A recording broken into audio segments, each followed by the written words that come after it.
안녕하십니까. 네, 우리 예수님을 아세요 채널을 운영하고 있는 김동현 청년입니다.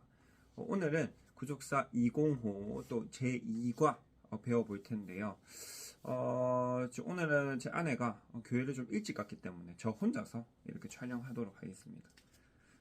2과 제목은요. 사람은 어떻게 지음을 받았을까? 죄송합니다. 사람은 어떻게 지음을 받았습니까? 라는 제목으로 이과를 시작해 볼 텐데 한번 읽어볼게요. 나는 어디서 와서 무엇을 위해 살다가 어디로 가는가? 모든 학문은 나는 누구인가를 탐구하는 것이라 해도 과언이 아닙니다. 이에 대한 해답은 성경을 통해서만 알 수가 있습니다. 왜냐하면 사람을 지으신 분은 하나님이시요 성경은 유일한 하나님의 계시이기 때문입니다. 그러면 성경은 하나님께서 사람을 지으신 목적이 무엇이라고 말씀합니까? 라고 되어 있습니다. 저는 진짜 안 믿는 친구들한테 묻고 싶은 게 이 질문이에요. 나는 어디서 와서 무엇을 위해 살다가 어디로 가는가? 근데 보통 좀 안타깝게도 제가 이런 질문을 안 믿는 친구들한테 하면 보통 관심이 없어요. 본인들이 어디서부터 왔고, 나는 왜 태어났고, 무엇을 위해 사는지에 대해서 관심이 없는 사람들이 좀 대부분인 것 같습니다. 제 나이가 이제 31살? 31살인가? 뭐 30대 초반인데요. 제 친구들만 해도 이제 그런 철학적인 질문, 뭔가 본인의 정체성에 대해서 별로 관심이 없고 그저 그냥 부모님 밑에서 부모님이 나를 낳아주셨고 나는 살고 있기 때문에 재밌게 행복하게 사는 것이 그냥 내 삶의 목적이다 이렇게 생각하는 분들이 아마 대부분일 겁니다. 앞으로 이제 다음 세대들은 좀 더 할 것 같은데 더 관심이 없을 것 같아요. 그게 정말 안타까운 현실이지만 하지만 우리는 그리스도인으로서 예수님을 계속 전해야 되고 그 정체성의 답을 알고 있는 사람으로서 계속해서 그 친구들에게 전하는 것이 우리의 사명이지 않을까 생각합니다. 그리고 참고할 만한 게 이제 창조과학이라는 게 있어요. 이제 성경에서 말하는 창조를 과학적으로도 이렇게 설명해 주시는 여러 가지 그 채널들도 있고 그 중에서 김명현 박사님이 이제 하시는 창조과학 아카데미 추천해 드립니다. 요거 참고로 보시면 될 것 같아요. 네. 그리고 넘어가도록 할게요. 오늘은 11번 질문부터 시작을 하네요. 하나님께서 천지 만물을 창조하신 후에 마지막으로 창조한 것이 사람인데 누구를 닮게 지으셨다고 말씀합니까?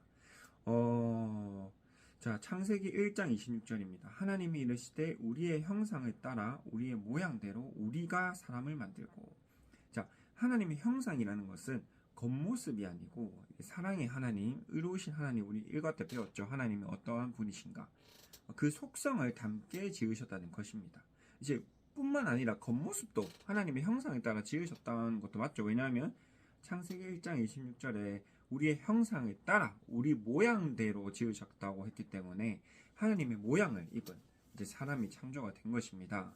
우리가 사람이 왜 존재 가치가 다른 동식물과 다른가 했을 때 이 부분이 있는 것 같아요. 하나님의 형상대로 우리는 지음 받았다. 거룩한 하나님의 형상대로 지음을 받았기 때문에 우리는 그만한 존재 가치가 다른 것이다. 그리고 자, 근데 왜 사람을 맨 마지막에 창조를 하셨을까요? 12번 문제. 그러면 천지 만물을 창조하신 의도를 무엇이라고 말씀합니까? 자, 이사야서 45장 18절이죠. 하늘을 창조하시니 그는 하나님이시니 그가 땅을 지으시고 그것을 만드셨으며 그것을 견고하게 하시되 혼돈하게 창조하지 아니하시고 사람이 거주하게 그것을 지으셨으니.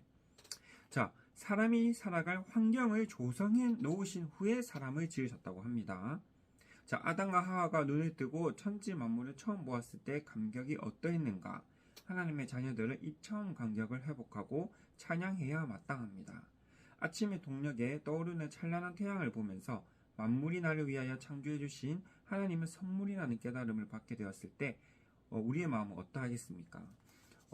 자, 예시를 들어줍시다. 금붕어를 키우는 거를 한번 우리가 생각을 해볼게요. 금붕어를 키우기 위해서 보통 어떤 순서를 거치죠?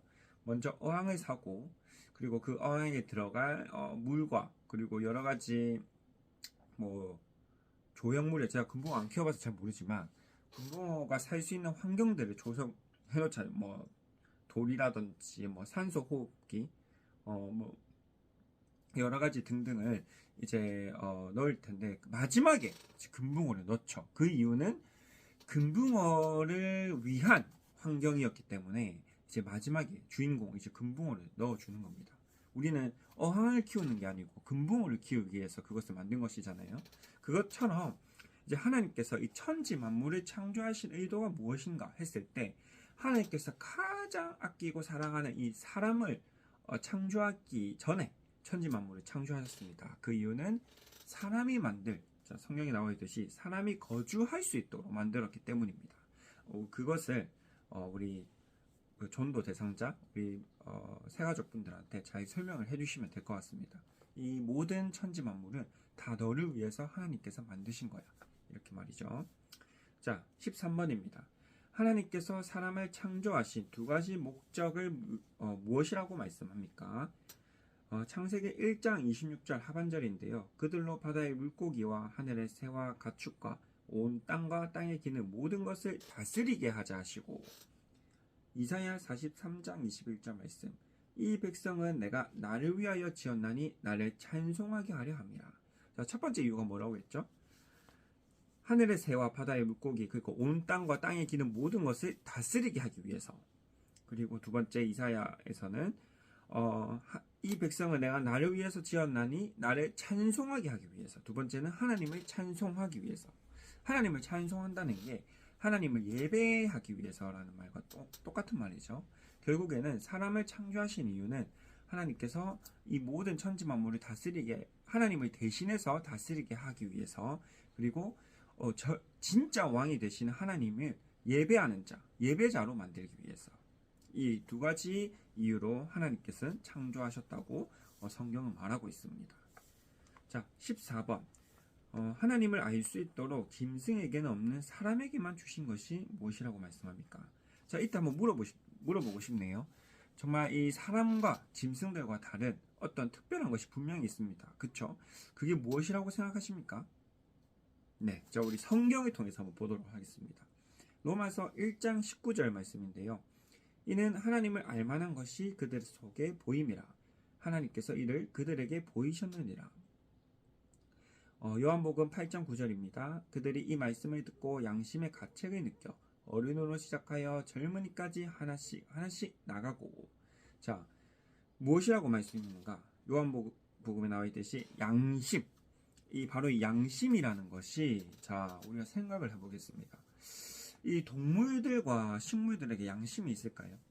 자, 이거는 사람에게만 주어진 특별한 것인데, 최근에 혹시 양심을 느껴본 적이 있으신가요? 양심의 가책 같은 거? 사람에게만 주어진 이 양심은요, 참 신기합니다. 신기해요. 교육을 통해서 과연 우리가 가지게 된 것일까요? 그것도 아니거든요. 본능적으로 우리에게는 양심이란 게 있습니다. 성경에는 이 양심을 통해서 하나님을 알만한 것이 들어있다고 합니다. 진화론자들은 우주 만물이 빅뱅을 통해서 생겨난 우연의 산물이라고 말은 하면서, 또 빅뱅 당시 우주가 100억 도시였을 거라고 주장을 합니다. 근데 그런 속에서 자, 생명, 사랑, 양심 이런 것들 어떻게 설명이 가능한가요? 이게 단순히 화학적인 어떤 반응이라고만 할 수는 없지 않을까요? 이게 정말 저는 하나님을 믿고 성경을 믿는 사람으로서 그들의 믿음이 다시 한번 대단하다고 생각합니다. 우리는 우연한 존재가 아니고요. 우리는 하나님의 사랑받는 존재입니다. 그리고 우리는 양심을 통해서 하나님을 알만한 것을 가지고 있습니다. 자, 15번 넘어가 볼게요. 하나님이 그 지으신 것 모든 것을 보시고 무엇이라고 말씀하셨습니까? 그리고 또 그 의미가 무엇일까요? 창세기 1장 31절 말씀인데요. 하나님이 지으신 그 모든 것을 보시니 보시기에 심히 좋았더라. 보시기에 심히 좋았더라고 말씀하신 것은요, 단순히 경치를 보고 좋다, 경치 좋네, 이 정도가 아니라 의도하신 대로 하나님의 목적대로 창조가 잘 되었구나, 이 뜻입니다.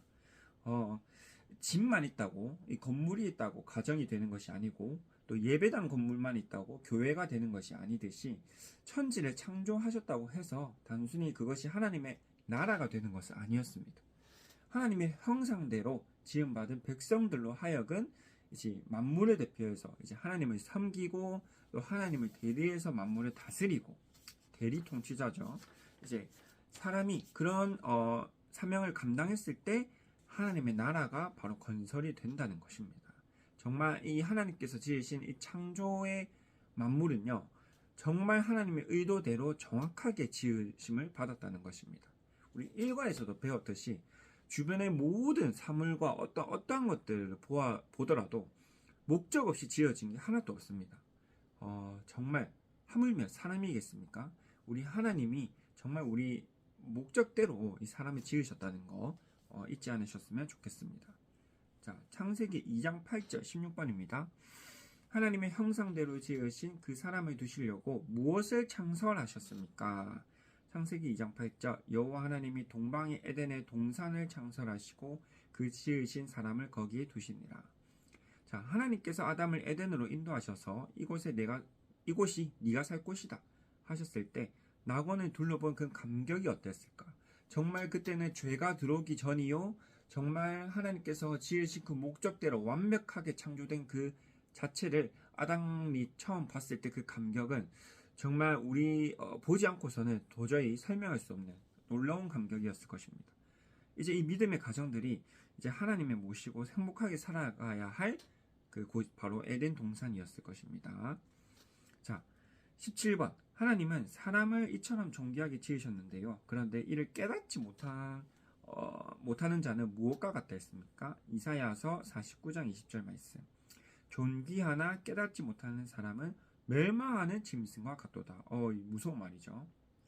정말 이 의도대로 지음받은 이 피조물이 그 창조자의 의도를 파악하지 못하고 살면 멸망하는 짐승과 같대요. 짐승이 어떻습니까? 그저 본능대로 사는, 먹고 마시고 또 쾌락을 추구하고 그 본능만을 추구하는 대로 살다가 죽는 그런 멸망하는 짐승과 같다고 합니다.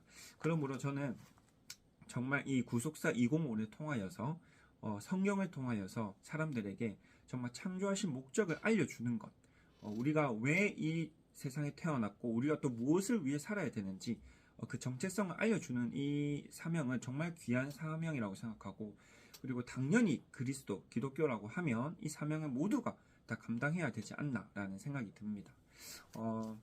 짧았지만 우리 이가를 또 이렇게 해봤는데요.